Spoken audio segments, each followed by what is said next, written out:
Hello guys! Iniimbitahan ko kayo na magtungo sa Marikina Parang. Located kami sa Marikina Parang.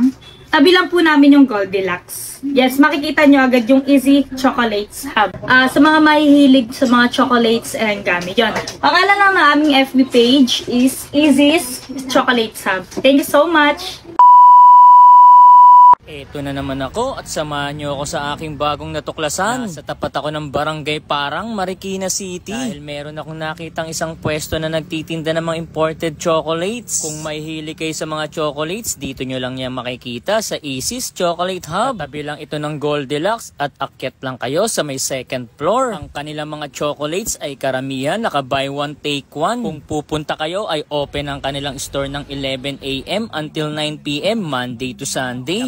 Alaman ko din na naka mid-year sale pa rin sila kaya mas marami kayong mabibili dito mga murang chocolates. Halos 50% off ang kanilang ino-offer na sale. At take note hindi lang sale ang ino-offer kundi meron din sila dito mga buy one take one. Kaya dito nyo na mabibili at makikita ang mga panregalo nyo sa inyong mga loved ones. Kung gusto nyo naman umorder online ay nagla-live selling din ng Easy's Chocolate Hub. Ilalagay ko na lang din ang kanilang FB page para mapanood nyo na rin ang kanilang live selling. Halos lahat ng chocolates ay matatagpuan nyo lang dito sa Easy Chocolate Hub. Kaya kung gusto nyo makatikim ng mga imported chocolates ay bumisita na kayo dito sa Easy Chocolate Hub. Murang-mura ang kanilang mga ino-offer dahil may mga 50% off at karamihan ay mga buy one take one. Hindi mo na kailangan pumunta pa ng duty free para bumili ng mga pampasalubong dahil nandito na yan sa Easy Chocolate Hub. Hindi lang puro chocolates ang kanilang itinitinda dahil meron din sila dito mga Korean noodles na pwede kayong magluto. Meron din sila dito mga buy one take one na luncheon meat. May buy one take one din na Oreo biscuit. Kaya wala na kayong iba pang hahanapin dito sa Easy Chocolate Hub. Dahil lahat ng mga pampasalubong ay nandito na sa kanilang store. Kaya kung gusto nyo makabili ng mga pampasalubong at matikman ng masasarap na imported na chocolates ay bumisita na kayo dito sa Easy Chocolate Hub. Paano? Kita-kits na lang tayo sa kanilang store na located lang dito sa tapat ng Barangay Parang. And follow for more videos.